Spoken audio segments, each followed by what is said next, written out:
Hi everybody, we are with Khopotso, who is a CTO at Softmeet, phenomenal tech startup. Welcome Khopotso. Hey, thank you very much for having me. How are you doing? How I'm are you doing doing? very well, eh? How are the vibes at the AI Fest, at the Expo? Is it festing? Is it expoing? Look, let's just say it's an interesting journey. The Expo has been an enlightening experience, getting to meet multiple people that have potential for collaboration and partnership. It's a wonderful experience, really. So I can say it's a fest because at a festival you get to meet a lot of people and connect with. So it's a beautiful festival. The AI is. No, that's good to hear. That's good to. Can you tell us a little bit about the work that you do at Softmeet? So basically, what I do at Softmeet, I'm a CTO, Chief Technical Officer. I give direction on technology and where we need to go. I interact mostly with our target market, who are people in the locations, get to understand what is it that they actually need and what is it that technology can do for them. And I take the same principles and bring them back to our team and say, hey guys, this is the direction we need to take. I understand this is where we wanted to go, but this is what the people need. And I hate a team of people that actually understand and love the community, and we build everything for the community. Right. That's amazing. So you're quite solution focused. Yes.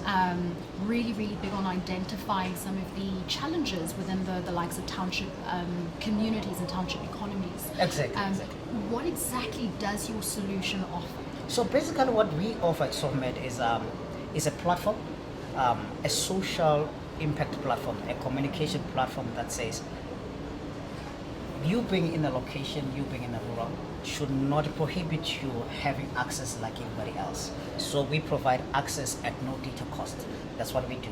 So at Softmeet, our motto, or rather our passion, is to give back dignity to our people without the hassle of data. You know, for someone just to get to a certain element now in the communities back there, if someone wants to look for a job, now they have to debate between buying bread and actually buying data so that they can look for jobs. So what we do at Softmeet says, go buy the bread, but look for jobs, because it costs you no data to be on Softmeet and actually get the services and access that you need. That's incredible. Just from the commercial perspective, I mean, this is of course free access to data, which is incredible from an SDG, from a community access perspective. What is your commercial model like? Right? How are you sustaining yourself as a startup? That's a question that we get mostly. So how do you make money? Yes. One thing with us is we are serving the people that we know very well, because this is where we came from. I grew up in Kwakwa, and Kwakwa is a place. If you were to go on the internet right now and search Malutia Profu, we are plagued by a lot of distresses. If it's not water, it's electricity. If it's not electricity, even there's no electricity, there's no connection. So basically, I understand the community that we come from, that access is everything. Community that has access is a community that goes beyond. So our commercial base is we have a consulting company, and this is our way of giving back to the people that raised us to become who we are. And we do not charge our end users anything. Also, we have advertising through spaces that we serve for advertising, that allow businesses to advertise to these people what products they have, to have companies share what is it that they have by buying a certain space there. So these are things that we actually help us create our financial stability, so that we continue giving back to our communities. You know, you've mentioned something so important about coming from Gwagwa, right? And some of the challenges that you've been confronted with. These are very base level socioeconomic issues. Yes. And I'm wondering, with all the conversations we're having around the AI ecosystem and bringing South Africa's or Africa's first AI factory, do you feel that communities such as Gwagwa are even ready for AI when we still have challenges around access to basic electricity and sanitation? Here's the thing.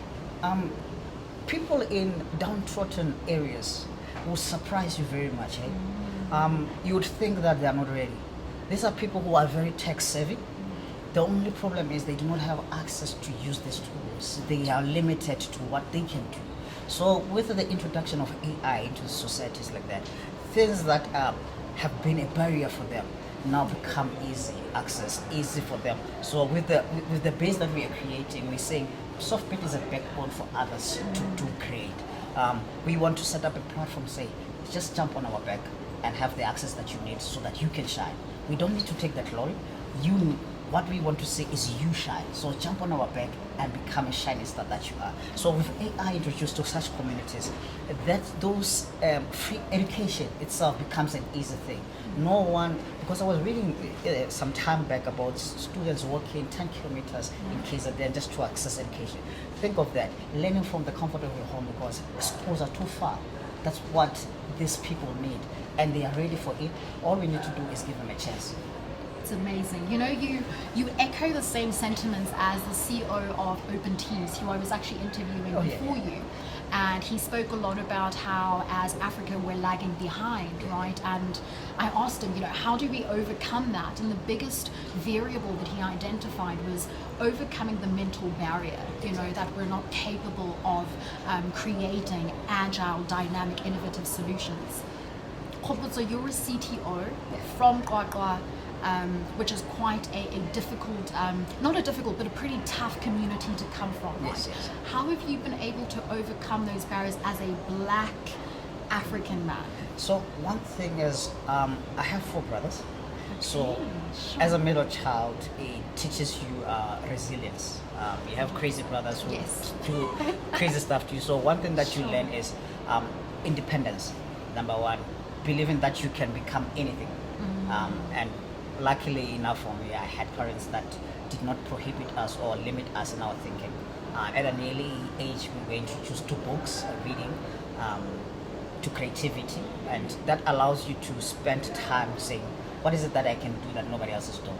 So I'm a loner most of the time, so that allows me to see things that other people do not see. So I analyze situations by sitting, like, no, I understand why he does this, I understand why they do that. So that allowed me to navigate the space of Qwaqwa, not to see it as a barrier per se, and say, what is it that I can do here that will launch me up?